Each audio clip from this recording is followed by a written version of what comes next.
Today I'm going to show you two sauces since it's tomato season and you'll have some fresh tomatoes.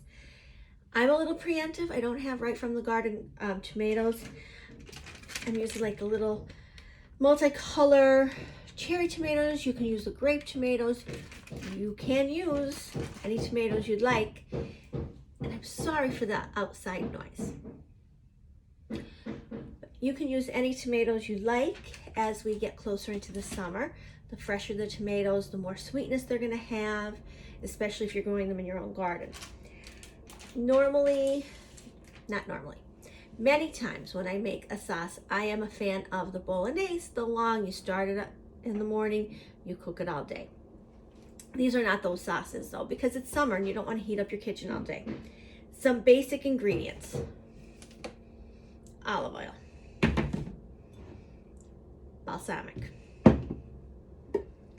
I have some sun-dried tomatoes. These are things that I literally pulled out of my cabinet that I'm gonna show you to make sauces with.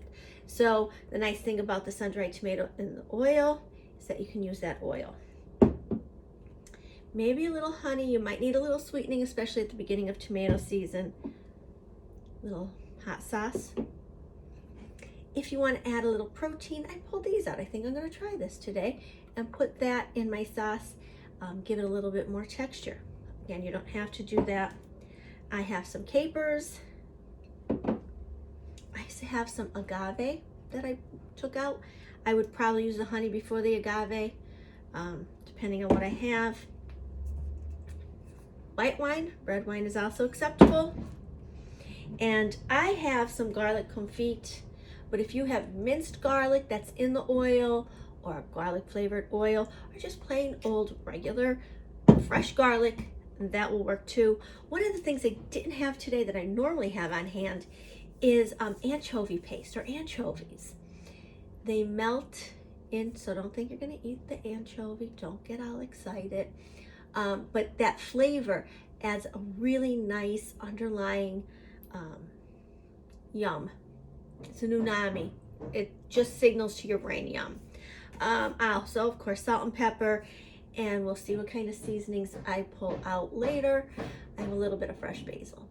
So, first one we're going to start is that one that we're going to put in the oven. Probably the easiest thing you'll ever do. Okay, watch this, it's very difficult. Tomatoes.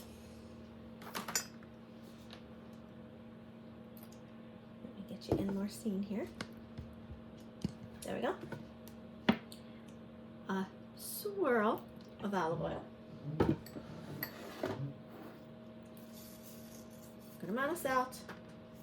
Good amount of pepper. I'm going to use some of the garlic from the garlic confit.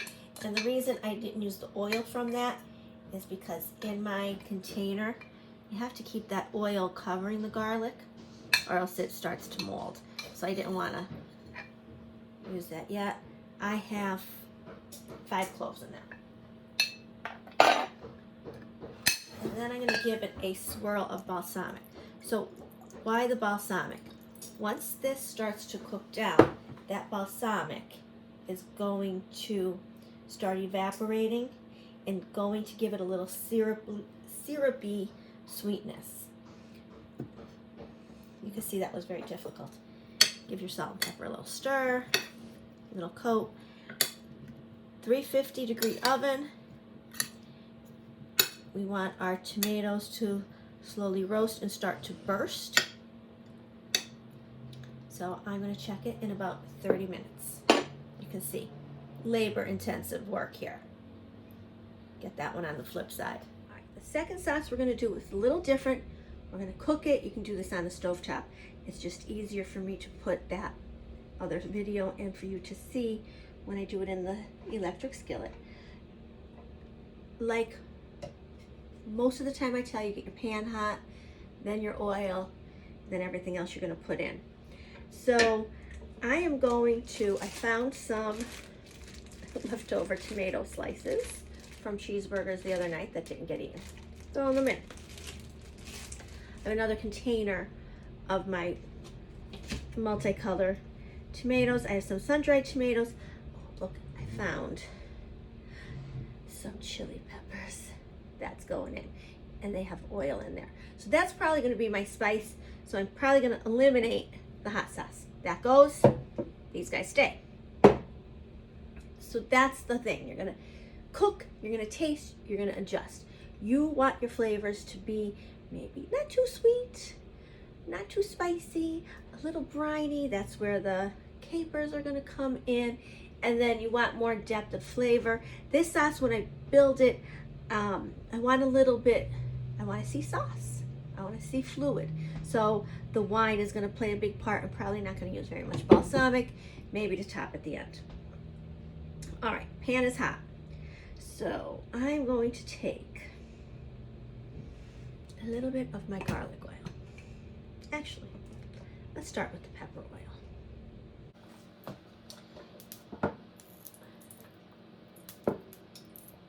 All right, already it's smelling a little spicy, which is good. We could check.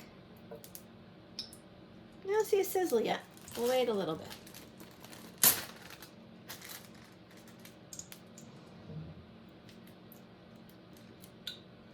And I have my heat, we're like about medium high on the heat.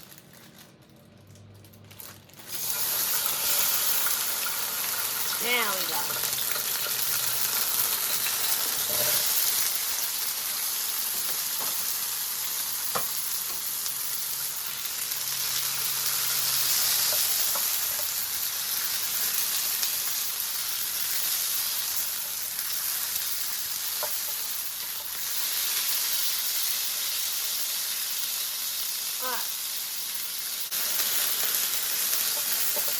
Little sear. Don't forget our salt and our pepper.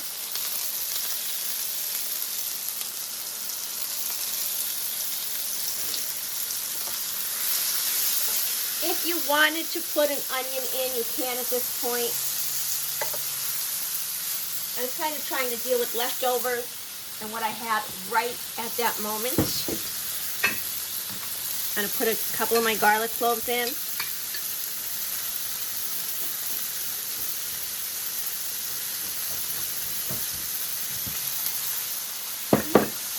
Put in my garlic and then crush it a little bit.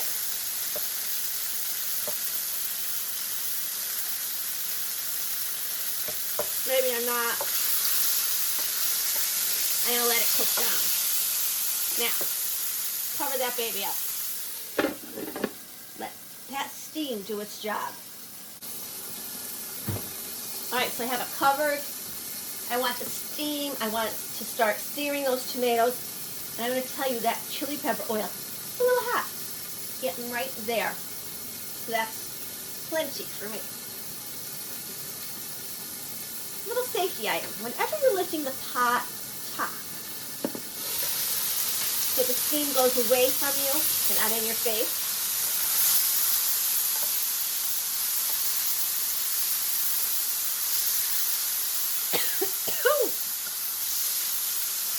Pepper oil. Yum. Okay, you can see tomatoes that were sliced are really smushy. The other one's not so smushy yet. Smushy is a culinary term. Don't forget it. All right.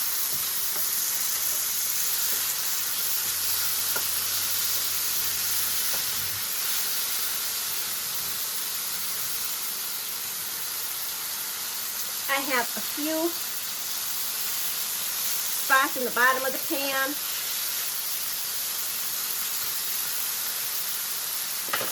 A little deglazing with my oil, with my wine.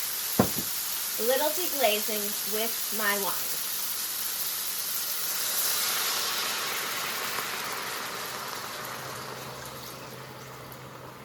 There we go. Now we're going to bring this to a nice boil and simmer, and we're going to let those tomatoes, see how they're not just readily breaking yet. Cover them. And get out some of my sun-dried tomatoes. have easily used the oil from the sun-dried tomatoes. I want to get those in there.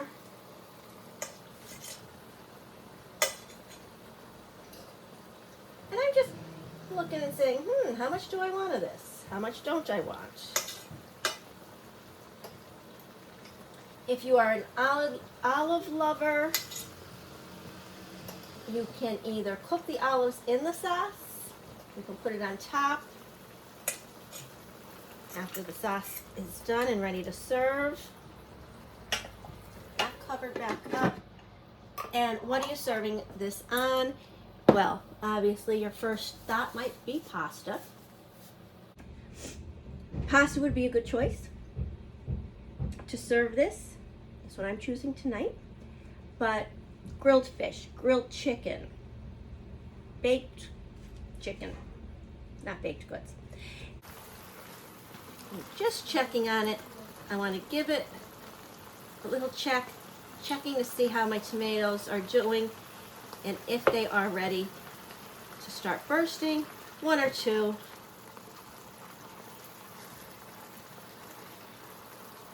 can also smush up more of your garlic. And if you don't like the bigger chunks, you can certainly put the garlic through a garlic press. Then you don't have to worry about any of it. I'm going to keep the lid off so that we can evaporate some of the sauce.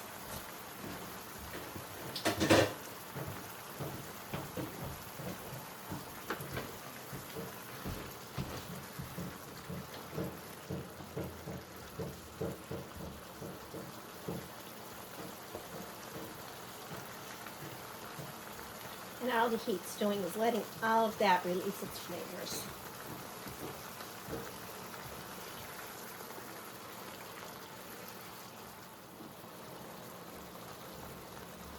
Alright, so everything's getting cooked down. Smushing my tomatoes.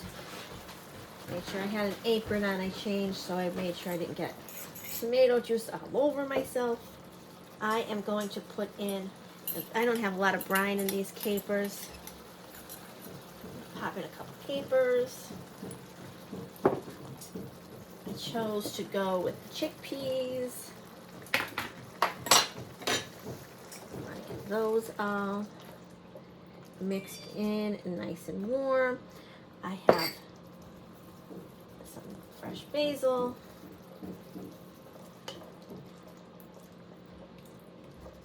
We want that heated through. Once that gets heated through, I'm going to give it a taste. And then I'm going to decide what it needs. Because I want it to balance out. Does it need a little bit more heat? Does it need a little bit more sweet to balance out the briny capers? So I'm going to bring that to a boil.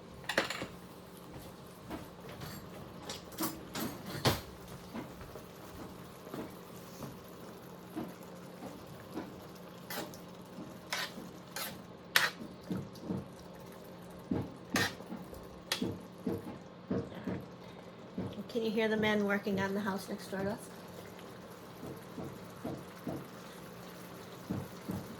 All right, after my taste, heat's up there, but it's kind of a little too briny for me. So I can use either honey or the agave. I'm gonna go with give it a little honey in there. And again, when you use some fresh garden tomatoes, you're going to get a different sweetness from those tomatoes, so that might be an ingredient you don't have to add. And then any heat that I have from that chili oil will also be combated with that honey. Let me take a taste again.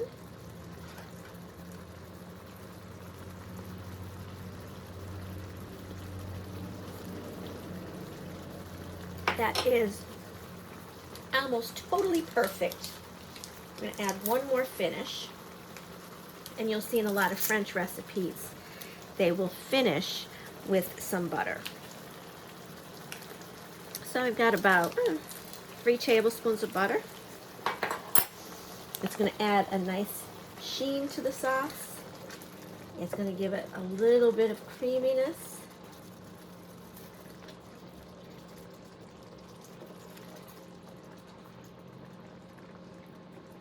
And that is going to be ready for my pasta or fish or chicken or a piece of bread, whatever you want to do with that.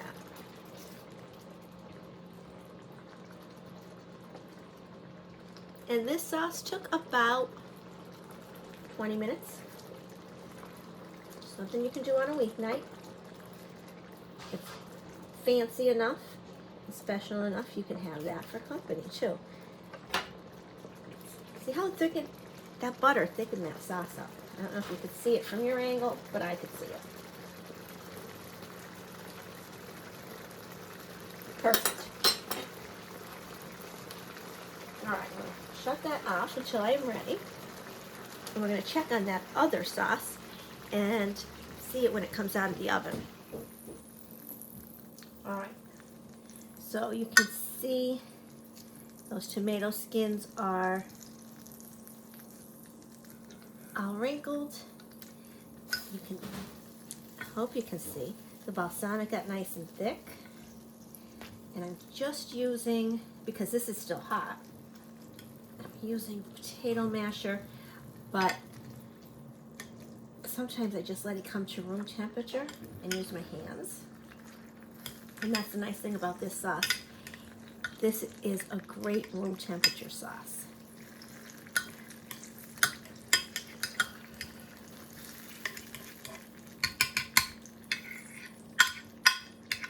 All mixed.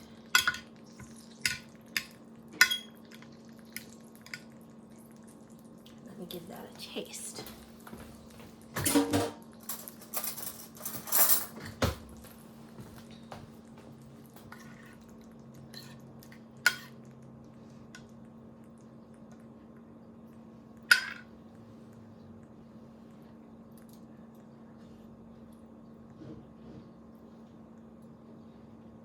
Perfect.